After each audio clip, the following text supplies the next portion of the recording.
మన ప్రభు అయిన యేసుక్రీస్తు నామంలో ఈ యొక్క జూమ్ లో జాయిన్ అయిన మీ అందరికి కూడా నా హృదయపూర్వకమైన వందనాలు తెలియజేస్తున్నాను. మనం బైబిల్ స్టడీలో భాగంగా మత్తయి సువార్త 9వ అధ్యాయంలో ఈరోజు మనం ప్రవేశిస్తున్నాం. 8వ అధ్యాయంలో మనం అనేక విషయాలు చూసాము. ఒక కుష్ఠవ్యాధిగ్రస్తుడు శుద్ధుడై ఏ విధంగా సాక్షిగా బతికాడో మరి మనల్ని కూడా ప్రభు ఛాలెంజ్ చేశాడు. పాపపు కుష్ఠముతో బాధపడుతున్న మనల్ని తన స్వరక్తం ఇచ్చి ప్రభు విడిపించాడు. మనల్ని తన స్వరక్తం ఇచ్చి ప్రభు కొన్నాడు. మరి కొనబడిన మనము మరి ప్రభు తన స్వరక్తం ఇచ్చి మనల్ని కొన్నాడు గనక మరి ఆయన రక్తానికి విలువనిచ్చి ఆయనకి సాక్షిగా మరి ఆ కుష్ఠవ్యాధిగ్రస్తుడు ఏ విధంగా సాక్షిగా జీవించాడు, ఆ విధంగా జీవిస్తున్నామా అని మనం ప్రశ్నించుకున్నాం 8వ అధ్యాయం ధ్యానించేటప్పుడు. అలాగే శతాధిపతి యొక్క విశ్వాసం, యేసుక్రీస్తు యొక్క నోటి మాట మీద అతనుకున్న విశ్వాసం, యేసుక్రీస్తు రక్తం చేత కడగబడిన మనకు ఉందా అని ప్రభు ప్రశ్నిస్తున్నాడు. శతాధిపతి క్రీస్తు రక్తంతో కడగబడిన వాడు కాదు, అతడు రోమన్ సైనికుడు, అతడు అన్యుడు. అయినప్పటికీ కూడా క్రీస్తు యొక్క మాట ఎడల అతనుకున్న విశ్వాసం అద్భుతం చేసింది. మరి అలాంటి విశ్వాసం ఆయన బిడ్డలమని చెప్పుకుంటున్న మనకు ఉందా అని ప్రభు ప్రశ్నిస్తున్నాడు. అదేవిధంగా ప్రియమైన దేవుని బిడ్డలారా, మరి కలవరం వచ్చింది. శిష్యులు పడవ ఎక్కి దోణి ఎక్కి గలిలయ సముద్రంలో వెళ్తున్నారు. భయంకరమైన తుఫాను, పెనుగాలి చెలరేగింది. యేసుతోనే తిరుగుతున్నారు, యేసుతోనే రొట్టెలు తింటున్నారు, యేసుతోనే పడుకుంటున్నారు, యేసు చేసే అద్భుతాలని చూస్తున్నారు. మీలాగా నాలాగనే చాలా సాక్ష్యాలు మీరు వింటారు, నేను వింటూనే ఉంటాం. చాలా మంది చాలా సాక్ష్యాలు కూడా చెప్తుంటారు. ఈ శిష్యులు కూడా యేసు ప్రభుతోనే ఉన్నారు 24/7. అన్ని విడిచిపెట్టి ప్రభువును వెంబడించారు. కానీ ఆ సముద్రంలో ఎప్పుడైతే గలిలయ సముద్రంలో ఆ దోణి ఎప్పుడైతే అలల చేత, తుఫాను చేత, పెనుగాల చేత కొట్టబడుతుందో కలవరపడిపోయి యేసు ఎక్కడున్నాడు అని చూస్తే యేసు అమరమున పడుకొని ఉన్నాడు. యేసు ఉన్న చోట కలవరం ఉండదనే సంగతిని, యేసు ఉన్న చోట గలిబిలి ఉండదనే సంగతిని, యేసు ఉన్న చోట సమాధానం ఉంటుందనే నమ్మకాన్ని వాళ్ళు కలిగి లేకుండా పోయారు. కనుక వారి యొక్క అల్ప విశ్వాసం, అవిశ్వాసాన్ని ప్రభు గద్దించి, నేనున్నాను కదా, నేనున్న చోట కలవరం ఉండదు కదా అని వాళ్ళని ధైర్యపరిచినట్లుగా మనం చూడగలం. కనుక గత కొన్ని సంవత్సరాలుగా ప్రభు సేవలో ప్రభు యొక్క విశ్వాసాలుగా మనం ముందుకు సాగుతున్నాం. మరి ఆ శిష్యులు ఎలా కలవరపడుతున్నారు, అలాంటి కలవరాల్లో మనం ఉన్నామా? లేదా శిష్యులను ప్రభు గద్దించాడు, ఈ రోజున మనల్ని కూడా గద్దించవలసిన అవసరం ఉందా? లేదా పెను తుఫానులు వచ్చినా, పెనుగాలులు వచ్చినా, శ్రమలు వచ్చినా, గాఢాంధకారపు లోయల్లో కూడా నా ప్రభు నాకు తోడుగా ఉన్నాడు, ఆయన దండము దుడ్డుగార నన్ను కాపాడుతుందనే పరిపూర్ణమైన నమ్మకం మనకుందా అని కూడా ప్రభు ప్రశ్నించాడు. అదేవిధంగా గదరేనీయుల దేశంలో దురాత్మ శక్తుల చేత పీడించబడుతున్న 2 మనుషులు రాళ్ళు తీసుకుంటున్నారు, తమను తామే కొట్టుకుంటున్నారు, దిగంబరులు అయిపోయారు. దురాత్మ ఒక వ్యక్తి జీవితాన్ని ఏ విధంగా పాడు చేస్తాడో, దురాత్మ మనుషుల యొక్క కుటుంబాలను ఏ విధంగా పాడు చేస్తాడో ఈ 2 దురాత్మ పట్టిన వ్యక్తుల యొక్క జీవితాల ద్వారా మనం చూడొచ్చు. అలాంటి స్థితిలో అనేక మంది ఈ రోజున ఉన్నారు. వారిని చూసినప్పుడు యేసు వారి మీద కనికరపడి వారిలో ఉన్న దురాత్మను వెళ్ళగొట్టినట్లుగా మనం చూడగలం. ఈ రోజున మనం అలాంటి జీవితాలు కలిగిన వారిని చూసినప్పుడు వారి కొరకు మనం కనికరంతో బద్దులమైనాం. దేవునికి స్తోత్రం కలుగును గాక. ప్రియమైన దేవుని బిడ్డలారా, మత్తయి సువార్త 9వ అధ్యాయంలోకి వద్దాం. ఈ 9వ అధ్యాయంలో ఈ చోట మనము నలుగురు స్నేహితుల యొక్క విశ్వాసాన్ని చూడగలం. అదేవిధంగా ఒక తండ్రి యొక్క విశ్వాసాన్ని చూడగలం, గుడ్డివాని యొక్క విశ్వాసాన్ని చూడగలం. ఈ విధంగా రకరకాల వారి విశ్వాసాల ద్వారా వారు స్వస్థత పొందిన విధానాన్ని మనం ఈ చోట మనం చూడగలం. ప్రియమైన దేవుని బిడ్డలారా, మత్తయి సువార్త 9వ అధ్యాయంలో ఒక్కొక్క అంశాన్ని మనం జాగ్రత్తగా తీసుకున్నప్పుడు ఆయన గలిలయ సముద్రము దాటి దోణి ఎక్కి సముద్రము దాటి తన పట్టణంలో ప్రవేశించగా ప్రభు అయిన యేసుక్రీస్తు యొక్క మినిస్ట్రీ హెడ్ క్వార్టర్స్ కపెర్నహూమ్ అనేది పాత నిబంధన గ్రంథంలో నహూము అనే ఒక ప్రవక్త ఉన్నాడు. నహూము యొక్క జన్మస్థలంగా దాన్ని భావిస్తారు. కాపెర్నాం అంటారు దాన్ని. సముద్ర తీర ప్రాంతం, గలిలయ సముద్ర తీర ప్రాంతం. అది బిజినెస్ సెంటర్. ప్రభువైన యేసుక్రీస్తు నజరేతును విడిచి కపెర్నహూములో తన మినిస్ట్రీ యొక్క హెడ్ క్వార్టర్ని ఏర్పాటు చేసుకొని అక్కడ పరిచర్య చేయటం ప్రారంభించాడు. అక్కడి నుంచి అనేక ప్రాంతాలకు వెళ్ళినట్లుగా మనం చూడొచ్చు.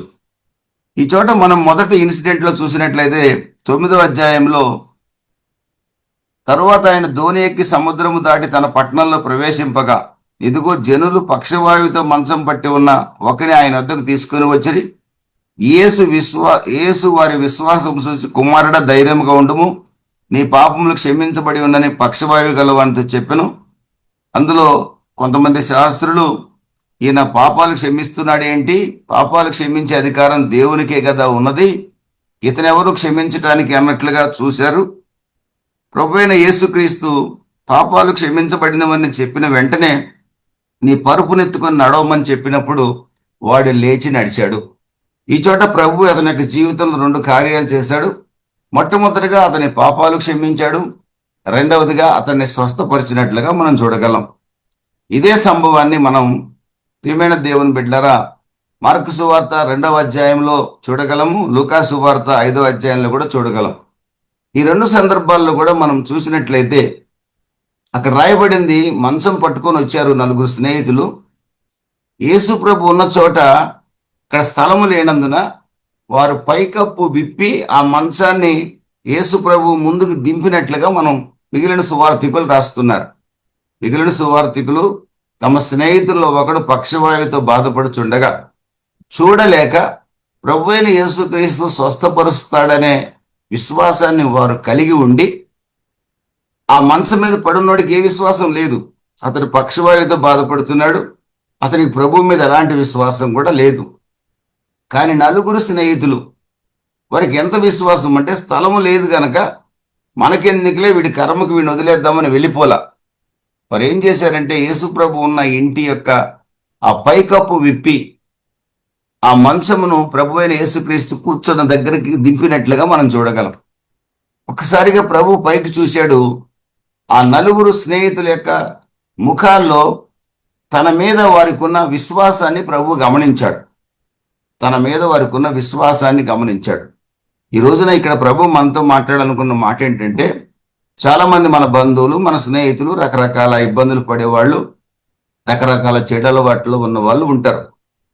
బైబిల్ స్పష్టంగా చెప్తుంది, మన విశ్వాసం కూడా God responds to the faith of another. ఇతరుల యొక్క మనకున్న అంటే ఒక వ్యక్తికి ఉన్న విశ్వాసాన్ని బట్టి ఆ వ్యక్తి అతన్ని ప్రభు అయిన యేసుక్రీస్తు దగ్గరికి నడిపించడానికి కానీ, ఆ వ్యక్తి యొక్క బాగు కొరకు అతను ప్రార్థన చేసినప్పుడు అతని యొక్క విశ్వాసాన్ని బట్టి కూడా అవతలి వ్యక్తి స్వస్థపడే అవకాశం ఉంది, క్షమించబడే అవకాశం ఉంది, ప్రభు పాదాల దగ్గరకు వచ్చే అవకాశం కూడా ఉంది. కనుక ప్రియమైన దేవుని బిడ్డలారా, అతనికి విశ్వాసం ఉంటేనే కదా ప్రభు చేస్తాడు అనే మాట బిబ్లికల్గా కరెక్ట్ కాదు. ఇక్కడ పక్షవాయు గలవాడికి విశ్వాసం లేదు.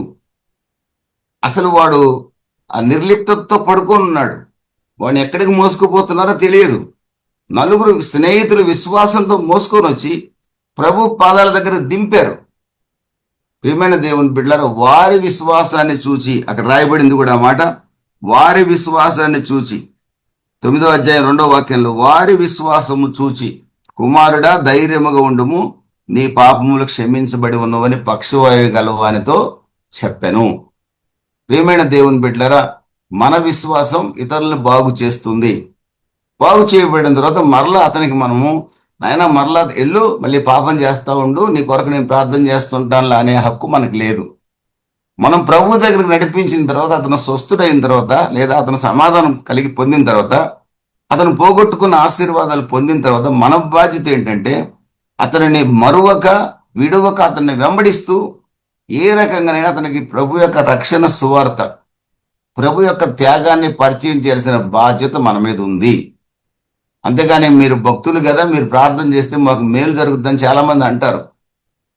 నేను భక్తుడినే ప్రార్థన చేస్తాం అంటాం మనం కూడా. అప్పటికప్పుడు తాత్కాలిక మేళ్లు పొందుతారు, కానీ ప్రభు దగ్గరికి రారు. మా ఇంట్లో చాలా మంది అలా మేళ్లు పొందిన వాళ్ళు ఉన్నారు, కానీ ప్రభు దగ్గరికి రారు, ఈ రోజు కూడా వాళ్ళు ఇంకా అవసరమైతే మనల్ని వాళ్ళ దగ్గరికి రమ్మంటారు. ప్రియమైన దేవుని బిడ్డలారా, దీనివల్ల వారికి ఆశీర్వాదం ఉండదు, కానీ మన బాధ్యతగా మనం ప్రకటించాల్సిన బాధ్యత మనకుంది. కనుక మన విశ్వాసం కూడా వారిని ప్రభు దగ్గరికి నడిపించినప్పుడు వారిని బాగు చేసే అవకాశం ఉందని ఈ యొక్క ఉదాహరణ ద్వారా మనం స్పష్టంగా తెలియజేస్తుంది. ఈ సంఘటన ద్వారా మొట్టమొదటిది, ఆయన అతని పాపాలు క్షమించాడు, తర్వాత అతన్ని స్వస్థపరిచాడు. ఇక్కడ చాలా మంది అన్నారు, ఇతను పాపాలు క్షమించే అధికారం ఇతనికి ఎక్కడుంది, దేవునికే కదా అధికారం ఉంది అని అనుకున్నారు ఆ పరిశీలి శాస్త్రులు కూడా. కానీ వాళ్ళ బుద్ధిహీనమైన ఆలోచన ఏంటంటే, యేసు ప్రభు దేవుడని అవగాహన వారికి లేకపోవడం శోచనీయం, బాధాకరం. కన్య గర్భము ధరించి కుమారుని కంటుంది, అతనికి ఇమ్మానుయేలు అని పేరు పెడతారని చెప్పి పాత నిబంధన గ్రంథంలో దేవుని వాక్యం స్పష్టంగా ప్రవక్తల ద్వారా తెలియజేశాడు. రక్షకుడు లోకానికి వస్తాడని, అతను హింసలు పాలవుతాడని కూడా యెషయా గ్రంథం 53వ అధ్యాయంలో యెషయా ప్రవక్త ద్వారా తెలియజేశాడు. పాత నిబంధన గ్రంథాలన్నీ తెలిసినప్పటికి కూడా యేసు ప్రభు పుట్టినప్పుడు మత్తయి సువార్త 1వ అధ్యాయం 20-21 వాక్యాల్లో ఆయన మనుషుల్ని పాపముల నుండి రక్షిస్తాడు అని దేవదూత ఆ చోట యోసేపుకి సెలవిచ్చినట్లుగా మనం చూడగలం. ప్రభు అయిన యేసుక్రీస్తు తన యొక్క సువార్త పరిచర్యలో కూడా నశించిన దాన్ని వెదక రక్షించడానికి నేను వచ్చానని చెప్పాడు. చెప్పడం మాత్రమే కాదు, అనేకులైన పాపుల్ని ఆయన క్షమించినట్లుగా వాళ్ళు కళ్ళతో చూశారు. లూకా సువార్త 7వ అధ్యాయంలో ఒక పాపాత్ములైన స్త్రీ ఆయన పాదాల మీద పడి కన్నీరు కార్చినప్పుడు ప్రభు ఆ పాపాలు క్షమిస్తూ నీవు సమాధానంగా వెళ్ళమని చెప్పాడు. ఇవన్నీ చూశారు, కానీ వాళ్ళు నమ్మల. ఇంకా ప్రభు డైరెక్ట్గా ఏం చెప్పాడు తెలుసా అండి, నన్ను చూసిన వాడు నా తండ్రిని చూసినట్లే అని చెప్పాడు. ప్రభు ఇంకా చెప్పిన మాట ఏంటి తెలుసా, నేను పరలోకము నుండి దిగి వచ్చిన జీవాహారాన్ని అన్నాడు. పౌలు గారు స్పష్టంగా రాస్తున్నాడు, ఫిలిప్పీలు రాసిన పత్రిక 2వ అధ్యాయము 7-8 వాక్యాల్లో, ఆయన పరలోకంలో ఉండుట విడిచిపెట్టకూడని భాగ్యమని ఎంచుకోలేదు, కానీ హెబ్రీ 2:14 ప్రకారం పాపపు దాసత్వం నుండి మరణ భయము నుండి మనల్ని విడిపించడానికి తాను రిక్తునిగా చేసుకున్నాడని పౌలు భక్తుడు రాస్తున్నాడు. ఇన్ని అంశాలు ప్రభు అయిన యేసుక్రీస్తు స్వయంగా చెప్పిన మాటలే. నాలో నిలిచి ఉండండి, మీరు బహుగా ఫలిస్తారన్నాడు. ఆయన దేవుడు కాకపోతే ఫలింప చేయలేడు కదా. మీరు నేను ఎవరిని ఫలింప చేయలేం, దేవుడు ఒక్కడే ఫలింప చేయగలడు.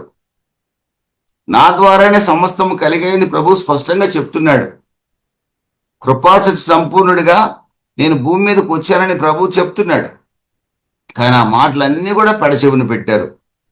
ఆయన్ని కులదేవుడిగా బహిష్కరించారు, మతదేవుడిగా భావించారు, అసలు ఆయన్ని దయ్యాలు పట్టినోడిగా భావించారు ఆనాటి పరిశీలు శాస్త్రులు. ఈ రోజున కూడా మనం సువార్త ప్రకటిస్తుంటే చాలా మంది మనం కులభ్రష్టులు అనుకునే వాళ్ళు ఉన్నారు, యేసుప్రభు కులదేవుడిని ప్రకటిస్తున్నాడు అనుకునే వాళ్ళు కూడా ఉన్నారు.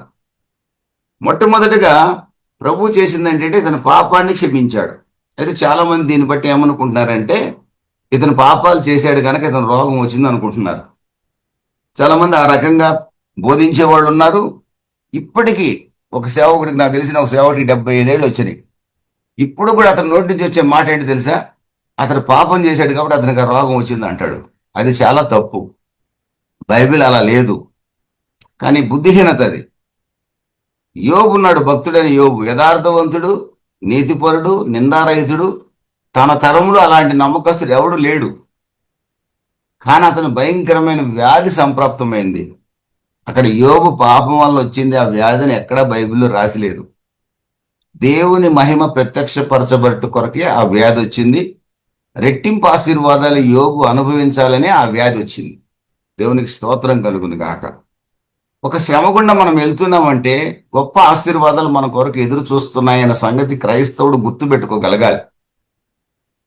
నువ్వు సంఘాన్ని కడుతుంటే ఒక శ్రమ వచ్చిందంటే నా కొరకు మరిన్ని ఆశీర్వాదాలు ఉన్నాయని ఎదురు చూడాలే కానీ, అర్థమైందండి, నా కొరకు మరిన్ని ఆశీర్వాదాలు ఉన్నాయి, ఈ మందిరాన్ని కూల్చినా కానీ మహిమగల మరొక మందిరాన్ని ప్రభు ఇస్తాడనే విశ్వాసంతో సేవకుడు ముందుకు సాగాలి. కానీ మరొక రకంగా ప్రయత్నాలు చేయకూడదు. దేవుని మీదనే ఆధారపడగలగాలి. ఈ రోజున మనం శ్రమ పడుతున్నామంటే గొప్ప ఆశీర్వాదం మన కొరకు ఎదురు చూస్తుందని మాత్రం మనం గుర్తుపెట్టుకోవాలి.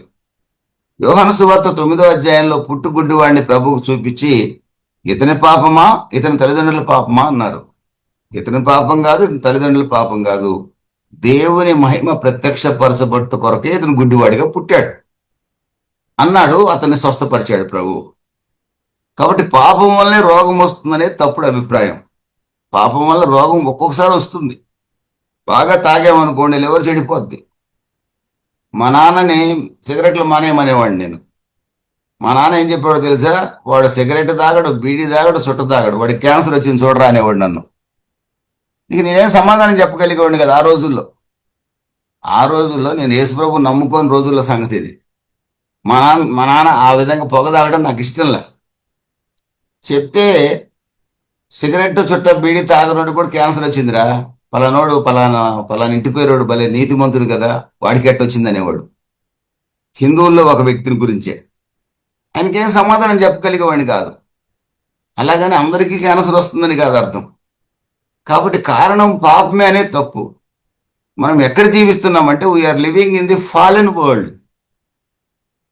యుగ సంబంధమైన దేవత పరిపాలించే లోకంలో మనం జీవిస్తున్నాం. 2 Corinthians 4th chapter 4th verse ప్రకారం ఈ యుగ సంబంధమైన దేవత పరిపాలిస్తున్న ఈ లోకంలో రకరకాల తెగుళ్ళు, రకరకాల పెస్టిలెన్సెస్, రకరకాల ఫెమైన్స్, రకరకాల వైరస్లు, రకరకాల బ్యాక్టీరియాలు వ్యాపిస్తూనే ఉంటాయి. అది పాపం చేసినోడికే కరోనా వచ్చింది, పాపం చేయని వాళ్ళంతా బతికారు. గొప్ప గొప్ప దైవజనులు చనిపోయారు. ప్రియమైన దేవుని బిడ్డ, ఆ రాంగ్ ఒపీనియన్లో చాలా మంది ఈ రోజు కూడా ఈ వాక్యాన్ని పట్టుకొని టీచ్ చేసేవాళ్ళు ఉన్నారు. తప్పది. యోబు ఏ పాపం చేయలా, ఆ పుట్టుగుడ్డివాడు ఏ పాపం చేయలా, యోసేపు ఏ పాపం చేశాడని శ్రమలు వచ్చాయి, ఏం పాపం చేయలేదు యోసేపు. దానియేలు ఏం పాపం చేశాడని సింహాల గుహలో పడ్డాడు. అయితే పాపం వల్ల వ్యాధి వస్తుంది, నో డౌట్. అందులో అన్ని వ్యాధులు పాపం వల్ల వచ్చినాయి కాదు. ఈ సంగతిని ఆధునిక క్రైస్తవులు చాలా జాగ్రత్తగా గుర్తు పెట్టుకోవాల్సిన అవసరం ఉంది. ఎవరైనా మీ బంధువుల్లో విగ్రహారాధికులు ఉండి వాళ్ళు ఒకవేళ కాళ్ళు ఇరిగినా, చేతులు ఇరిగినా, వాళ్ళకి ఏదైనా ఇబ్బంది కలిగినా మీరు వెంటనే వాళ్ళ పాపం వల్ల ఇట్లా జరిగిందనే మాట అనొద్దండి. వాళ్ళ పాపం వల్ల ఇలా జరిగింది, వాళ్ళకి కావాల్సిందే అనొద్దండి దయచేసి. అది పాపం వల్ల కాకపోవచ్చు. వాళ్ళు ప్రభువు నమ్ముకున్నంత మాత్రాన మనం తీర్పు తీర్చే అధికారం మనకు లేదు. ప్రభు దగ్గరికి వాళ్ళని ఆకర్షించగలిగే వారిగా మనం మారాలి. ఇక్కడ ప్రభువు అతన్ని క్షమించాడంటే ముందు అతని హృదయాన్ని శుద్ధి చేశాడు. ఆయన సోల్ ఇంపార్టెంట్, ప్రభువుకి ఆత్మ ఇంపార్టెంట్. మన ఆత్మ మొదట ప్రభు అతని ఆత్మను రక్షించాడు, ఆ తర్వాత స్వస్థపరిచాడు. ఆయనకు స్వస్థపరచడం తృణప్రాయం, ఈజీ. లేచి నడవమని నడుస్తాడు. కానీ ముందు అతని ఆత్మని ప్రభు ప్రేమించాడు. అతన్ని స్వస్థపరిచి వెళ్తే మరల తాగుబోతాయి, మళ్ళీ నరకానికి వెళ్ళిపోతాడని ముందు అతని పాపాన్ని క్షమించి తర్వాత స్వస్థపరిచాడు. ఇక మరలా పాపం చేసే అవకాశం లేదు. అందుకనే ఈ రోజున మనల్ని స్వస్థపరచడం కంటే కూడా మన ఆత్మ చాలా ఇంపార్టెంట్ ప్రభువుకి. అందుకే ముందు ఆత్మ కలిగిన మాలిన్యాన్ని క్రమక్రమంగా మనం తొలగించుకుంటే ప్రభు తప్పనిసరిగా మనల్ని స్వస్థపరిచే అవకాశం కూడా ఉంది. దేవునికి స్తోత్రం కలుగును గాక. మన ఆత్మకున్న గర్వం, మన ఆత్మకున్న అహంకారం, మన ఆత్మకున్న నేను అనే స్వభావం, మన ఆత్మకున్న మరి నేను భక్తుడిని అనే ఒక స్వభావం, మన ఆత్మకున్న నా శక్తి, నా బలం అనుకునే స్వభావం, నా జ్ఞానం అనుకునే స్వభావం తీసేసుకుంటే రక్షింపబడిన మనం కూడా, నేనైనా సరే ఈ మాటలు చెప్పే నేను కూడా, నన్ను ప్రభు మాట్లాడుతున్నాడు నాతో. ఆ ఆత్మకున్న మలినాన్ని ప్రభువా కడిగేయమని చెప్పి కనుక మనం ప్రార్థన చేస్తూ ఉంటే తప్పనిసరిగా ఆయన మనల్ని వాడుకుంటాడు, మనల్ని స్వస్థపరుస్తాడు, మనల్ని విడిచిపెట్టడు. తగిన కాలం వరకు మనల్ని భూమి మీద ఉంచుతాడు. అంతేగాని 200 ఏళ్ళు, 150 ఏళ్ళు, 100 ఏళ్ళు నేను ఉంచుతానని ప్రభు ఎక్కడా చెప్పలా. కానీ ఆయన చేస్తాడు. ఈ ప్రొటెక్ట్స్ అస్, ఈ ఫీడ్స్ అస్, ఈ సేవ్స్ అస్. తప్పనిసరిగా ఆత్మకు రక్షింపబడిన మనం మన ఆత్మకు ఏమైనా మలినం ఉందేమో ఎప్పటికప్పుడు పరిశీలించుకుంటూ శుద్ధి చేసుకుంటే తప్పనిసరిగా మన ప్రార్థన ప్రభు ఆలకించి మనల్ని ధైర్యపరుస్తాడు, శక్తినిస్తాడు. దేవునికి స్తోత్రం కలుగును గాక. ప్రియమైన దేవుని బిడ్డలారా, లూకాసు వార్త 19వ అధ్యాయం 10వ వాక్యంలో ఆయన వచ్చిన ఉద్దేశం ఏది? నశించిన దాన్ని వెతకి రక్షించడానికి ఆయన వచ్చాడు.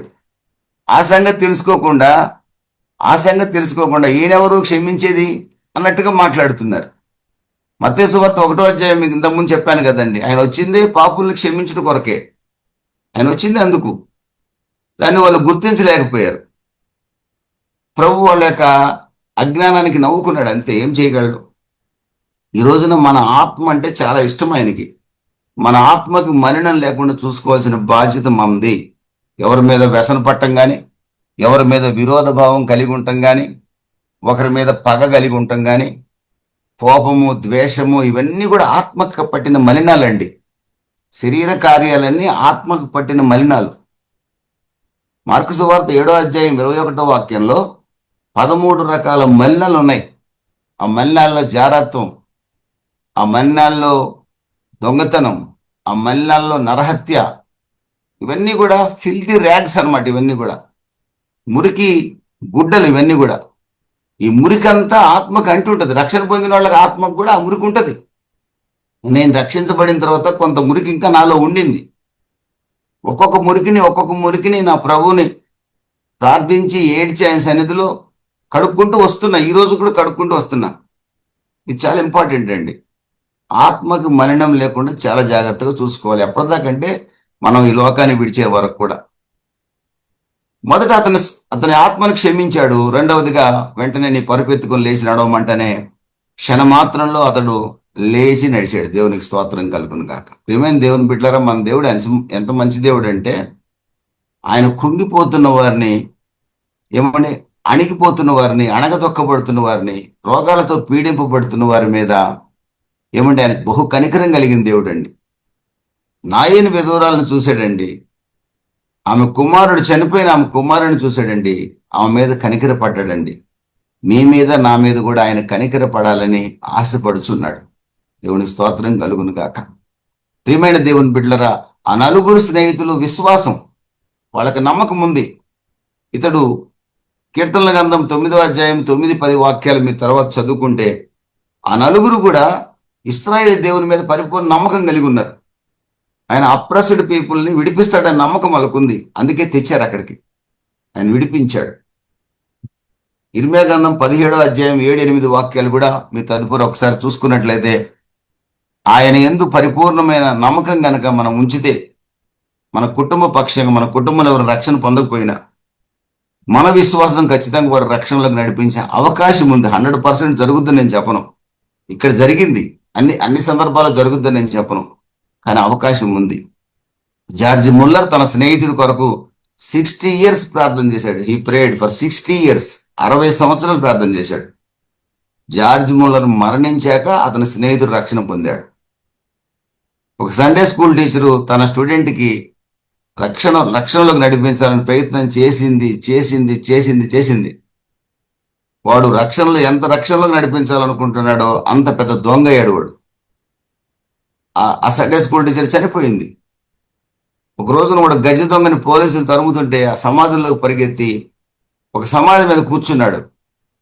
ఎదురుగా సండే స్కూల్ టీచర్ పేరు రాయబడిన సమాధి ఉంది. ఆ రోజున ఆ సండే స్కూల్ టీచరు తనకు చెప్పిన మాటలు జ్ఞాపకం చేసుకొని ఆ సమాధి దగ్గరే మోకరించి ప్రార్థన చేశాడండి. రక్షణ పొందాడండి. పోలీసులకు పట్టుపడ్డాడు. తన పాపాన్ని ఒప్పుకున్నాడు. వాళ్ళు కొంచెం శిక్ష వేశారు. జైలు నుంచి రిలీజ్ అయ్యాడు. గొప్ప సేవ చేశాడండి. తన యాత్ర ముగించాడు. దేవునికి స్తోత్రం కలుగును గాక. ప్రియమైన దేవుని బిడ్డలారా, మన ఆత్మ దేవుడు పెట్టిన దీపం. దీనికి మల్లం రాకుండా కాపాడుకోవాల్సిన బాధ్యత మన మీద ఉంది. మన ప్రభు పాపాన్ని క్షమించగలడు. ఆయన పొందిన దెబ్బల్లోని స్వస్థత మనకు ఇవ్వగలడు. కానీ ప్రతి రోగం పాపం వలన వచ్చిందనే యూనివర్సల్ గా ఒక లైన్ డ్రా చేయటం చాలా తప్పు. మనం we are living in the fallen world. చెడిపోయిన సమాజంలో ఉన్నాం. రకరకాల పరిస్థితులు మన జీవితాలని తాకే అవకాశం కూడా ఉంది. కంగారు పడకండి, తీర్పు తీర్చకండి. అన్నిలో కూడా తీర్పు తీర్చొద్దు దయచేసి. ప్రియమైన దేవుని బిడ్డలారా, మన ప్రభు ఎప్పుడు కూడా ఎవరినైనా క్షమించడానికి సిద్ధంగా ఉన్నాడు. మన విశ్వాసాన్ని బట్టి కూడా వారిని క్షమిస్తాడు. కనుక ప్రార్థన కంటిన్యూ చేయండి. మా గీతాంజలి ప్రార్థన కంటిన్యూ చేయి. మీ బంధువులందరి కొరకు నేను కూడా ప్రార్థన కంటిన్యూ చేస్తుంటాను. దేవునికి స్తోత్రం కలుగును. ఒక రోజున ప్రభు వారు అందరినీ కూడా ప్రభు ఆయన దగ్గర నడిపించుకుంటాడు. మనం ఉన్నప్పుడు నడిపించుకోకపోయినా మన తర్వాత నడిపించుకుంటాడు. దేవునికి స్తోత్రం కలుగును గాక. ప్రార్థన చేయటం మన బాధ్యత. మత్తయి సువార్త 9వ అధ్యాయంలోనే ప్రియమైన దేవుని బిడ్డలారా, 9వ వాక్యం నుంచి మనం చూసినట్లయితే 13వ వాక్యం వరకు అక్కడ సుంకపు మెట్టు నద్ద కూర్చుండిన మత్తయ్య అని ఒక మనిషిని చూసి, సుంకపు మెట్టు అనేది tax tax gates. Roman government లో ఇజ్రాయెల్ దేశంలో 3 ట్యాక్స్ బూతులు ఉండేవట. 3 ట్యాక్స్ బూత్స్. ఒకటేమో ఎరికో ప్రాంతంలో, ఒకటేమో కైసరయ ప్రాంతంలో, ఒకటేమో కపెర్నహూములో. 3 ట్యాక్స్ గేట్స్ ఉండేవి. అంటే ఇప్పుడు మన టోల్ గేట్స్ ఉన్నాయి కదండి, అలాగే ట్యాక్స్ కలెక్షన్ గేట్స్. అంటే ఎవరు వచ్చినా కూడా బిజినెస్ పీపుల్ ఈ 3 గేట్లు కూడా రావాల్సిందే. ఈ 3 గేట్ల దగ్గర ట్యాక్స్ కలెక్ట్ చేసేవాళ్ళు కొంతమంది ఎంప్లాయీస్ ఉంటారు, మన టోల్ కలెక్ట్ చేసేవాళ్ళు లాగా. వీళ్ళ మీద ఒక హెడ్ ఉంటాడు. వీళ్ళందరికి హెడ్ అంటే రోమన్ గవర్నమెంట్. రోమన్ గవర్నమెంట్ ఏం చేస్తుందంటే ఇస్రాయేల్ దేశంలో 3 ట్యాక్స్ గేట్లకి ఎవరు కాంట్రాక్టర్ ఉంటారని పాట పాడుతుంది. ఆ పాట పాడినప్పుడు ఈ ఆయన ఈ సువార్త రాసిన ఆయనే పాట పాడాడు, కాంట్రాక్టర్ అయ్యాడు. 3 గేట్లకి ఈయన హెడ్. ఇక్కడ తన ఎంప్లాయీస్ నియమించాడు, ట్యాక్స్ కలెక్ట్ చేస్తున్నాడు. వచ్చే వెహికల్స్కి, పోయే వెహికల్స్కి, మనుషులకి, అందరికి ట్యాక్స్ కలెక్ట్ చేస్తున్నాడు. యూదుల దృష్టిలో ఎంత అసహ్యమైన వ్యక్తి అంటే ఈ ట్యాక్స్ కలెక్టర్ అంటే, ట్యాక్స్ కాంట్రాక్టర్ అంటే అంత అసహించుకుంటారు. అతన్ని విలువ లేని వ్యక్తిగా భావిస్తారు వాళ్ళు. ప్రియమైన దేవుని బిడ్డలారా, ఈ సువార్త రాసిన వ్యక్తి చెప్పుకుంటున్నాడు, సుంకపు మెట్టు వద్ద కూర్చుండిన మత్తయ్య అని ఒక మనిషిని చూసి నన్ను వెంబడించమని అతనితో చెప్పగా అతడు లేచి ఆయనను వెంబడించెను. ఆ మనుషుడు ఎవరో కాదు, ఈయనే, ఈ సువార్త రాసిన ఆయనే. ఆ తర్వాత అక్కడ భోజనం, ఒక అనేకులు వచ్చి ఆయన శిష్యుల యొద్దను కూర్చుండ్రి. భోజనానికి కూర్చున్నాడు. ఎక్కడ కూర్చున్నాడు? సుంకరి ఇంట్లోనే కూర్చున్నాడు ఆయన. ఎవరు ఈ ఫీస్ట్ ఇచ్చింది ఎవరో తెలుసండి? మత్తయ్య ఫీస్ట్ ఇచ్చాడు. రక్షణ పొందిన తర్వాత కృతజ్ఞతగా ఆయన విందు ఇచ్చాడు. ఆ సంగతి నేను ఇచ్చాను విందని ఇక్కడ రాసుకోలే. మనం స్టార్టింగ్ లో నేర్చుకున్నాం మత్తయి సువార్తికుడి గురించి, అతను దీనుడు అని నేర్చుకున్నాం. కానీ లూకా భక్తుడు రాస్తున్నాడు, ఆ యొక్క విందు ఇచ్చింది మత్తయ్యే. రక్షణ పొందిన మత్తయ్యే ఇచ్చినాడంట. మత్తయి పేరు ఏంటంటే అసలు లూకా భక్తుడు రాసేది లూకా సువార్తలో 5వ అధ్యాయంలో 10వ అధ్యాయంలో కూడా మనం చూసినట్లయితే అతడు లేవి అని పేరుంది అతనికి. లేవి గోత్రానికి చెందిన వ్యక్తి ఇతను. కానీ ఈ మత్తయి తన సువార్త రాస్తూ నేను లేవీయుడునని చెప్పుకోలే. ఆయన అతని యొక్క హ్యూమిలిటీకి, హంబుల్నెస్కి సాదృశ్యం. రెండవది, ఈయన విందు ఇచ్చింది ఈయనే, కానీ ఆ విందు ఇచ్చింది నేను తన సువార్తలో రాయలా. లూకా భక్తుడు రాస్తున్నాడు విందు లేవి అనే అతనే విందు ఇచ్చాడని. ఆ విందుకు వచ్చినప్పుడు అందరట, ఈ సుంకరి ఇంట్లో మీరు భోజనం చేస్తున్నారేంటని యేసు ప్రభు శిష్యుల్ని అడిగారంట. అప్పుడు ప్రభు చెప్తున్నాడు, నేను పాపుల్నే పిలవచ్చేదని కానీ, దేవునికి స్తోత్రం కలుగును గాక, పాపుల్నే పిలవచ్చేదని కాదు, నీతిమంతుల్ని పిలవరాలేదు. నేను పాపుల కోసం వచ్చాను. ఒకవేళ మీరు నీతిమంతులైతే మీరు నీతిమంతులుగానే ఉండండి. నీతిమంతుడు లేడు, ఒక్కడు లేడు బైబిల్ చెప్తుంది. కాబట్టి అక్కడ నీతిమంతుడు ఎవడు కూడా లేడు. ప్రభు పాపుల్నే పిలవచ్చానని సెలవిచ్చాడు. ఆ పాపి ఇంట్లోనే, రక్షణ పొందిన పాపి ఇంట్లో ఆయన భోజనం చేశాడు. అందుకే 19:10 లూకా సువార్తలో నశించిన దాన్ని వెతకి రక్షించడానికే మనుష్య కుమారుడి లోకానికి వచ్చాడని రాయబడింది. హోషేయ గ్రంథం 6వ అధ్యాయం 6వ వాక్యంలో ఇక్కడ రాయబడిన మాట ఏంటి? నేను కనికరమునే కోరుచున్నాను అని రాసున్నాడు ఇక్కడ ఈ మత్తయి సువార్త 9వ అధ్యాయంలో. ఇది హోషేయ గ్రంథం 6వ అధ్యాయం 6వ వాక్యం తీసుకున్నారు. నేను కనికరమునే కోరుతున్నాను కానీ బలిని కోరట్లేదు. నేను దుష్టుడు మరణించడం నాకు ఇష్టం లేదు. వాడిని నేను చక్రం పెట్టి మెడ నరికి చంపడం నాకు ఇష్టంలా. ఏ విధంగానైనా దుష్టుడు మారాలనేది నా ఆశ. మరణం నొందువాడు మరణం పొందుటిని బట్టి నేను సంతోషపడేవాడిని కాదు. అతను మార్పు చెందాలని నా ప్రభు ఆశ. అందుకే సుంకపు మెట్టు దగ్గరుండి అందరి చేత ఏసడింపబడుచు, ఏమండి గవర్నమెంట్ 10 రూపాయలు వసూలు చేయమంటే 100 రూపాయలు వసూలు చేసే బహు దుర్మార్గుడి దగ్గరికి ప్రభువే స్వయంగా వచ్చి నన్ను వెంబడించమన్న వెంటనే అతని హృదయంలో టోటల్గా పరివర్తన వచ్చేసిందండి. యేసు మాట ఒక వ్యక్తిని పరివర్తన చేస్తుంది. నా జీవితంలో చిన్నపాటి సేవలో ఆయా ప్రాంతాలకు వెళ్ళినప్పుడు ఎంతో మంది ఈరోజు ప్రభు నాతో మాట్లాడాడు, నా హృదయాన్ని మార్చాడని సాక్ష్యం చెప్పిన వాళ్ళు ఉన్నారు. నాకు అనిపిస్తుంది, వీళ్ళు సాక్ష్యం చెప్పడానికి నేను యోగ్యుడేనా అనిపిస్తుంది. మరి మంచి మనస్సాక్షితో గనక నిర్మోహమాటంగా ఏం ఆశించకుండా ప్రేమతో గనక సువార్త చెప్తే తప్పనిసరిగా అది హృదయాన్ని తాకుతుందనేది నా జీవితంలో నేను అబ్జర్వ్ చేశాను. అనేక సంఘాల్లో బాప్తిసాలు ఇచ్చినప్పుడు నేను చాలా సంతోషపడతాను. నేను బాప్తిసం ఇవ్వటం ధన్యతగా భావిస్తాను. ఎందుకో తెలుసండి, వాళ్ళు రక్షింపబడిన విధానాన్ని బట్టి నేను సంతోషిస్తాను. దేవుని స్తోత్రం కలుగును గాక. నిండు మనసుతో మనం సువార్త ప్రకటించినప్పుడు ఖచ్చితంగా వాళ్ళ హృదయాలు మారతాయండి. ప్రభు ఆ కృప నాకు ఇచ్చాడు, అందుని బట్టి నేను సంతోషిస్తున్నాను. ఇందాక అన్న సాక్ష్యం చెప్పాడు, వంకరగా ఉన్న సేవకుల్ని సరిచేసే సాధనంగా నీ సేవకుడిని మార్చని గత 4-5 సంవత్సరాలుగా ఆయన నా కొరకు ప్రార్థన చేస్తున్నాడు. ఇప్పుడు సాక్ష్యం చెప్పాడు, ఏమాత్రం సిగ్గుపడకుండా ముందు ప్రభు నన్ను మార్చాడు అన్న వాక్యం ద్వారా నాతో మాట్లాడని సాక్ష్యం చెప్పాడు. దేవుని స్తోత్రం కలిగి దేవుడు మార్చాడు అంతే. నిర్మోహమాటంగా ఉన్నట్లుగా ఏం ఆశించకుండా వెళ్ళాను, దేవుని వాక్యం ప్రకటించాను, అనేకల హృదయాలు ప్రభు తాకాడని సాక్ష్యం వింటున్నాను, సంతోషపడుతున్నాను. మీరు నేను కూడా కనికరమునే కోరుకోవాలండి, బలి కోరుకోకూడదు. ప్రతి ఒక్కడు మారాలని ఆశపడాలి, కానీ వాడు మనకి ఎంత ద్రోహం చేసినా వాడు నాశనం కావాలని మాత్రం కోరుకోకూడదండి. మన బంధువు ఎవడైనా సరే ఎంత విగ్రహారాధనలో ఉన్నా వాళ్ళు ఎట్లా నరకానికి పోతారనే మాట మన నోటి నుంచి రాకూడదండి. ప్రభువా, వాళ్ళు మారితే ఎంత బాగుంటుంది, వాళ్ళని మార్చొచ్చు కదా.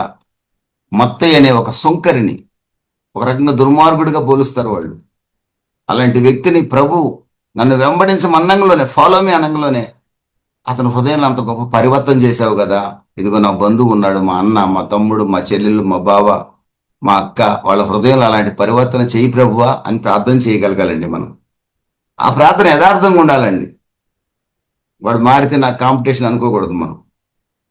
అలా యథార్థమైన హృదయంతో ప్రార్థన చేసినప్పుడు ఖచ్చితంగా ప్రభు వాళ్ళని కూడా మారుస్తాడండి. అంతెందుకండి, సమరయ స్త్రీ జస్ట్ ప్రభు సంధించాడు ఆమెను అంతే.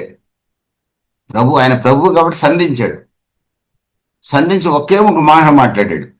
ఆమె జీవితం మార్పు చెందింది, ఆమె అనేకులకు సాక్షిగా మారింది. దేవునికి స్తోత్రం కలుగును కాక. మీరు నేను మంచి మనస్సాక్షితో సువార్త ప్రకటిద్దాం, సాక్షులుగా బతుకుదాం. ఖచ్చితంగా ఒక రోజున ప్రభు వాళ్ళని పట్టుకుంటాడు. కొంతమందినైనా మన ప్రార్థన ద్వారా కొంతమందినైనా ఆయన దగ్గరికి ప్రభు తెచ్చుకుంటాడు. దేవునికి స్తోత్రం కలుగును గాక. మూడో విషయం అంటే ఇక్కడ 2వ పాయింట్లో మనం నేర్చుకోవాల్సింది ఏంటంటే, ఎప్పుడు కూడా మనం కనికరమే కోరుకోవాలి, కానీ బలిని కోరుకోకూడదు. అంటే మనం ఎప్పుడు ఇతరుల కొరకు ప్రార్థించే వారిగా మనం ఉండాలి, ఎవరి నష్టాన్ని కూడా మనం కోరుకునే వారిగా ఉండకూడదు. థర్డ్ విషయంలోకి వచ్చినట్టయితే 9th చాప్టర్లో జాన్ ద బ్యాప్టిస్ట్ బాప్తిసమిచ్చి యోహాను యొక్క శిష్యులు వచ్చారు. 14వ వాక్యం నుండి ఆయన వద్దకు వచ్చి, పరిసయ్యులను మేమును తరచుగా ఉపవాసం చేయుచున్నాము, నీ శిష్యులు ఉపవాసం చేయరు, దీనికి హేతువేమని ఆయన అడగగా, పెళ్లి కుమారుడు తమతో ఉన్నప్పుడు ఎవరైనా ఉపవాసం చేస్తారా? పెళ్లి కుమారుడు వెడలిపోయినప్పుడు ఉపవాసం చేస్తారు అని అంటూ, పాత బట్టకి ఎవరు కూడా పాత సంచికి, పాత సంచుల్లో, అంటే ఆ రోజుల్లో తోలు సంచులు వాడేవాళ్ళు, ఆ చర్మపు సంచులు, ఆ సంచుల్లో, పాత సంచుల్లో కొత్త ద్రాక్షరసం పోయరు. అలాగే పాత గుడ్డకి కొత్త గుడ్డని మాసిక, అంటే కుడతారు కదండి, చినిగిపోయిన దగ్గర కొత్త గుడ్డని కుట్టరు, మాసిక వేయరు. కుడితే ఏమవుతుందంటే అది ఇంకా చిరిగిపోయే అవకాశం ఉంది. పాత తిత్తుల్లో ఓల్డ్ వైన్ స్కిన్స్ లో కొత్త ద్రాక్షరసం పోస్తే ద్రాక్షరసం ఫెర్మెంట్ అవుతుంది కాబట్టి పులిసిపోయి ఉబ్బిపోయి ఆ తిత్తులు పగిలిపోతాయి, ద్రాక్షరసపు తిత్తులు. పూర్వకాలంలో గోట్ స్కిన్స్, మేకల చర్మంతో తయారు చేసిన ఇప్పుడు మన హీట్ ప్యాక్స్ అని ఉన్నాయి చూడండి, మన వేడి నీళ్లు పోసుకొని నెప్పులున్న దగ్గర కాపడాలు పెట్టుకుంటారు కదా, అలాగా తోలు తిత్తులు ఉండే ఆ రోజుల్లో, గోట్ స్కిన్స్ తో తయారు చేసిన తిత్తులు. వాటిలో ద్రాక్షరసాన్ని నింపి పులి పెట్టేవాళ్ళు. అది ఏమవుతుందంటే, ఒక ద్రాక్షరసం పులిసిపోయినప్పటికి కూడా కొత్త స్కిన్స్ కాబట్టి పిగిలిపోవు. అదే పాత తిత్తుల్లో గనక, పాత సంచుల్లో గనక కొత్త ద్రాక్షరసం పోస్తే అది ఫెర్మెంట్ అయ్యి పగిలిపోయే అవకాశం ఉంది. అందుకని ప్రభు ఈ చోట వాళ్ళకి ఏం చెప్పాలనుకుంటున్నాడంటే, ఉపవాసం ఉండటం మంచిదే, నేను కాదంటలేదు, మీరు ఉంటున్నారు కరెక్టే, నా శిష్యులు ఉండట్లేదని మీరు నన్ను అడుగుతున్నారు, పరిచయులు మీరు ఉంటున్నారు, నా శిష్యులు ఉండట్లేదని అడుగుతున్నారు. మీరు ఇంకా పాత కాలంలోనే పాత పద్ధతుల్లోనే కొనసాగుతున్నారు. నేను రక్షించడానికి వచ్చానని, నేను పాపుల్ని క్షమించి నిత్యరాజ్యానికి చేర్చడానికి వచ్చానన్న సంగతి మీకు ఇంకా అవగాహన సంపూర్ణంగా రాలా. బాప్తిసం ఇచ్చి యోహాను నాకు బాప్తిసం ఇచ్చాడు కానీ ఇంకా మీరు పరిపూర్ణమైన అవగాహనలోకి ఇంకా రాలేదు. కంప్లీట్ ట్రూత్ మీకు తెలియలేదు కాబట్టి ఈ మాట మీరు అడుగుతున్నారు. మీరు ఉపవసించడం మంచిదే. మీరు ఉపవాసం ఎందుకు ఉంటున్నారు? పాత నిబంధనలో చెప్పారు కాబట్టి మీరు ఉపవాసం ఉంటున్నారు. ఇప్పుడు నేను నా శిష్యులు నాతోనే ఉన్నారు, నేను ఉన్నాను ఇక్కడ, వాళ్ళు ఉపవాసం ఉండాల్సిన అవసరం లేదు, ఉన్నా తప్పు కాదు. కానీ ఒక్కటి మాత్రం గుర్తుపెట్టుకోండి, మీరు పాత నిబంధన ఆచారాలు కొత్త నిబంధన ఆచారాలు కలపడానికి మాత్రం ప్రయత్నం చేయకండి. అంటే దాని అర్థం ఏంటంటే పాత జీవితాన్ని సంపూర్ణంగా మనం విసర్జించాలి. ప్రభువైన యేసుక్రీస్తుని నమ్ముకున్న మనం పాతవి గతించను సమస్తవి కొత్తవైనట్టుగా మన ఓల్డ్ లైఫ్ అంతటిని కూడా విసర్జించి న్యూ లైఫ్ లోకి మనం ప్రవేశించాల్సిన అవసరం ఎంతైనా ఉంది. ఆ విషయాన్ని ఆ చోట చెప్పడమే ఆయన యొక్క ఉద్దేశం. కొత్త తిత్తుల్లో పాత తిత్తుల్లో కొత్త ద్రాక్షరసం పోయకూడదు, కొత్త ద్రాక్షరసాన్ని కొత్త తిత్తుల్లోనే పోయాలి, కొత్త సంచుల్లోనే పోయాలి. కాబట్టి ఇప్పుడు ఇది కృపాయుగానికిలో మీరున్నారు ఇప్పుడు. కాబట్టి కృపాయుగానికి తగినట్టుగా జీవించాలి కానీ పాత నిబంధన సంబంధమైన పద్ధతుల ప్రకారం మేము జీవిస్తాము, ఉపవాసం ఉంటాము కానీ మా కనికరము ప్రేమ జాలి మాలో ఏముండవు, పరిచయాలు ఏ విధంగా ఉంటారో అలాంటి స్వభావాన్ని కలిగి ఉంటామంటే కుదరదు. ఈ కొత్త నిబంధన కొత్త ద్రాక్షరసం యొక్క స్వభావం ఏంటంటే దాని అర్థం ఏంటంటే ఆత్మీయంగా రక్షింపబడిన ఒక వ్యక్తి, క్రీస్తు రక్తంతో కడగబడిన వ్యక్తి, అతడు పాపం విషయమై సంపూర్ణంగా చనిపోవాలి, తన స్వచిత్తానికి చనిపోవాలి.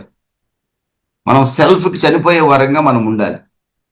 కట్ ఆఫ్ ఓల్డ్ లైఫ్, మనం పాత జీవితాన్ని అంతా కూడా విసర్జించాలి, కొత్త జీవితాన్ని నవీన స్వభావాన్ని ధరించుకోవాలి. ప్రాచీన స్వభావాన్ని విసర్జించి నవీన స్వభావాన్ని ధరించుకోవడం అనేది ప్రాముఖ్యం. మీరు ఇంకా ప్రాచీన స్వభావంలోనే ఉండి నన్ను ప్రశ్నిస్తున్నారు. నేనేం కోరుకుంటున్నానంటే ఉపవాసం ఉండటం మంచిదే కానీ మీరు నవీన స్వభావాన్ని ధరించుకొని మీరు ఉపవాసం ఉంటారో ప్రార్థన చేస్తారో నవీన స్వభావం ధరించుకున్న తర్వాతనే మీరు చేయాలన్నట్లుగా ప్రభు ఆ చోట మాట్లాడుతున్నాడు. ఎఫెసీయులకు రాసిన పత్రిక 4వ అధ్యాయం 22-23 వాక్యాల్లో ఆ వాక్యాన్ని కనుక మనం గమనించినట్టయితే మీరు ప్రాచీన స్వభావాన్ని విసర్జించి నూతన పరచబడిన వారై మనసు మార్చుకొని నూతన స్వభావాన్ని ధరించుకోండి. ఇది ప్రభు యొక్క కోరిక. రినౌన్సింగ్ ఓల్డ్ లైఫ్, పాత జీవితాన్ని మనం విసర్జించాలి. ప్రభువులోకి వచ్చాక కొత్త జీవితాన్ని మనం ప్రారంభించాలి. అంతేగాని నేను ఇప్పుడు కూడా పాత నిబంధన ప్రకారం బలు అర్పిస్తానంటే ఇప్పుడు కుదరదు. పాత నిబంధన ప్రకారంగా నేను ఆ యొక్క అమావాస్యలు పౌర్ణాలు ఉన్నాయి కదా, పాత నిబంధనలు ఆచారాలు పద్ధతులు పండగలు ఆచరిస్తానంటే కుదరదు. ఇప్పుడు మనం కృపాయోగంలో ఉన్నాం. ప్రభు వాక్యం ఏం చెప్తుందో ఆ ప్రకారం జీవించాలి. పాత నిబంధన మన జీవితాలకి అన్వయించుకోవడానికి, మన జీవితాన్ని సరిచేసుకోవడానికి పాత నిబంధన సందేశాలను వాడుకోవాలి. అంతవరకే. దావీదు యొక్క జీవితాన్ని మనం వాడుకున్నప్పుడు మన జీవితాన్ని సరిచేస్తాడు, దేవుడు సరిచేస్తాడు. అంతవరకే కానీ దావీదు పాపం చేశాడు, నేను కూడా పాపం చేస్తే ప్రభు నన్ను క్షమిస్తాడు అని చెప్పి దావీదుని ఆ రకంగా ఉదాహరణ తీసుకోకూడదు. యోసేపుడు ఉదాహరణకు తీసుకోవాలి, దానియేలుని ఉదాహరణకు తీసుకోవాలి. అంతేగాని కొందరు పాత నిబంధన ఉదాహరించి దావీదునే క్షమించిన దేవుడు నన్ను ఎందుకు క్షమించడు అంటాడు. క్షమిస్తాడు, కానీ దావీదు పాపం చేసి ఎంత శిక్ష అనుభవించాడో చెప్తున్నప్పుడు మళ్ళీ మనం పాపం చేశామంటే అర్థం ఏంటంటే మనం పాత జీవితాన్ని విసర్జించలేదు, రక్షణ పొంది కూడా నవీన స్వభావాన్ని మనం ధరించుకోలేదని అర్థం. ఇంకా బుద్ధిహీనతలోనే మనం ఉన్నామని అర్థం. ప్రభువైన యేసుక్రీస్తుని యోహాను శిష్యులు అడిగినప్పుడు కూడా ఇదే సమాధానం ప్రభు ఇచ్చాడు. వాళ్ళు ఇంకా నూతన స్వభావంలోకి వాళ్ళు రాలేదు. ప్రియమైన దేవుని బిడ్డలారా, ఈ యొక్క 3 అంశాలని మనము ఈ రోజున జ్ఞాపకం చేసుకుందాం. మొట్టమొదటిగా మనం చూసినట్లయితే మరి నలుగురు స్నేహితుల యొక్క విశ్వాసం. ఒక వ్యక్తి పాపాన్ని ప్రభు క్షమించినట్టుగా చేసింది. అట్ ది సేమ్ టైం అతను స్వస్థత పొంది ఎన్ని సంవత్సరాలు కుటుంబానికి దూరంగా ఉన్నాడో, పాపము ఎన్ని సంవత్సరాలు నిర్లిప్తంగా పడి ఉన్నాడో ఆ వ్యక్తి పరిగెత్తి తన కుటుంబానికి చేరి ఆనందంగా బతికేటట్టుగా కూడా చేసింది. కనుక మనకు సంబంధించిన వాళ్ళ కుటుంబాల్లో ఎంతో మంది చీకట్లో నశించిపోయే కుటుంబాలు మన బంధువుల్లో, మన స్నేహితుల్లో, మన చుట్టుపక్కల చాలా మందిని చూస్తున్నాం. మనం విశ్వాసంతో వారిని ప్రభువుకు సమర్పించినప్పుడు వారి కొరకు ముందు ప్రార్థన చేసి వారిని ప్రభువుకు సమర్పించినప్పుడు వారి జీవితాల్లో ప్రభు వెలుగుని కురిపించే అవకాశం కూడా ఉంది. దేవునికి స్తోత్రం కలుగును కాక. రెండవది, ప్రతి సిక్నెస్ కూడా పాపంలో వచ్చింది కాదు. మనం ఫాలెన్ వరల్డ్ లో జీవిస్తున్నాం కనుక రోగానికి కారణం పాపమే అని చెప్పి యూనివర్సల్ గా ఒక ట్రూత్ డ్రా చేయడానికి లేదు. అలాగైతే యోగు జీవితంలో, ఆ పుట్టుగుడ్డు వాడి జీవితంలో అలాగే జరగాలి కదా, జరగలేదు కదా. కాబట్టి ఆ విషయాన్ని కూడా చాలా స్పష్టంగా గుర్తుపెట్టుకొని తీర్పు తీర్చేదాన్ని మానుకోవాలని ప్రభు హెచ్చరిస్తున్నాడు. ఎవరిని గురించి కూడా మనం తీర్పు తీర్చకూడదు. ఒకడు కాలు ఇరిగింది, మనకేం తెలియదు కదా, అతని పాపం వల్ల ఇరిగిందని ఎలా చెప్తాం? మనం పాపలం అయిపోతాం. చాలా జాగ్రత్త. ఆ విషయాన్ని రెండో విషయంగా దాన్ని జాగ్రత్త గుర్తుపెట్టుకోవాలని ఆశపడుతున్నాడు. మూడోది, మన ఆత్మ చాలా ఇంపార్టెంట్ ప్రభువుకి. మన స్వస్థత కంటే కూడా, మన శరీర సంబంధమైన స్వస్థత కంటే కూడా our soul is most important ఆయనకి. మన ఆత్మకున్న మలినాన్ని కడుక్కుంటా పోతుంటే, శుద్ధి చేసుకుంటూ వెళ్తుంటే ఖచ్చితంగా ఆయన చిత్తమైతే ప్రభు మనల్ని, ఎముకల్ని తాకుతాడు, నరాలను తాకుతాడు, స్వస్థపరుస్తాడు, లేపుతాడు, నడుపుతాడు. ఆయన సేవలో మనల్ని వాడుకుంటాడు. అసలు నా ఆత్మలో ఏ పాపం లేదు అనుకోవడానికి లేదండి. ఖచ్చితంగా ఆత్మ సంబంధమైన మలినం ఏమైనా ఉందేమో పరీక్షించుకొని ప్రభుని క్షమించమని ఎప్పటికప్పుడు అడిగేవారుగా మనం ఉండాలి. అంత మాత్రాన మలినం ఉంటేనే రోగం వచ్చిందని నేను చెప్పట్లా, కానీ ఉందేమో పరీక్షించుకుంటే ఖచ్చితంగా ప్రభు మన పక్షంగా కార్యం చేసే అవకాశం కూడా ఉంది. దేవునికి స్తోత్రం కలుగును గాక. ప్రభు ఒక్కడే, యేసు ప్రభు ఒక్కడే మార్గం. ఆయన ఒక్కడే ఎంత ఘోర పాపినైనా క్షమించగలడు. నమ్ముదాం, విశ్వసిద్దాం, మన వాళ్ళందరినీ ప్రభు చేతులకు అప్పగిద్దాం. ఒక ట్యాక్స్ కలెక్టర్ ఏ విధంగా రక్షింపబడ్డాడో, ఒక మాట సెలవింగులోనే అతని హృదయం ఎలా మారిందో కూడా మనం చూడగలం. మరి అటువంటి దుర్మార్గమైన వ్యక్తి తను తాను ఎలా తగ్గించుకున్నాడో, మరి తన ఇంట ప్రభు ఎలా విందు చేశాడో, ఆ చోట ప్రభు ఒక సత్యాన్ని ప్రకటిస్తున్నాడు. నేను పాపుల్ని పిలవచ్చింది కానీ నీతిమంతుల్ని పిలవ రాలేదంటున్నాడు. నేను కనికరమే కోరతాను, బలిని కోరనంటున్నాడు. మనం కూడా కనికర పడేవారిగానే ఉండాలి. ఎవరిని విమర్శించేవారిగా, ఎవరికి తీర్పు తీర్చేవారిగా మనం ఉండకూడదు. మూడవదిగా, బాప్తిస్మిచ్చే యోహాను యొక్క శిష్యులు, మరి మేము ఉపవాసం ఉంటున్నాం, నువ్వు ఉపవాసం ఉండలేదు మీ శిష్యులని అడిగితే, ఉపవాసం ఉండటం మంచిదే, నేను కాదన్న కానీ నీ ప్రాచీన స్వభావాన్ని విడిచిపెట్టారా అని ప్రశ్నించినట్లుగా మనం చూడొచ్చు. ప్రాచీన స్వభావాన్ని విడిచిపెట్టి నవీన స్వభావాన్ని ధరించుకోవాలి. ప్రభువుని నమ్ముకున్న మనం మన పాత జీవితం మరలా మన కొత్త జీవితంలోకి చోటు చేసుకోకూడదు. అంటే పాతవన్నీ విసర్జించి నూతన జీవితంలో మనం ముందుకు సాగాలని ప్రభు మనల్ని హెచ్చరిస్తున్నాడు. ప్రియమైన దేవుని బిడ్డలారా, అట్టి కృప ప్రభు మనకు అనుగ్రహించాలని ఒక దైవజనుడిగా కోరుకుంటూ ఈ నా మాటలు ముగిస్తున్నాను. దేవుడు మిమ్మల్ని దీవించి ఆశీర్వదించును గాక. చిన్న ప్రార్థన చేసుకుందాం.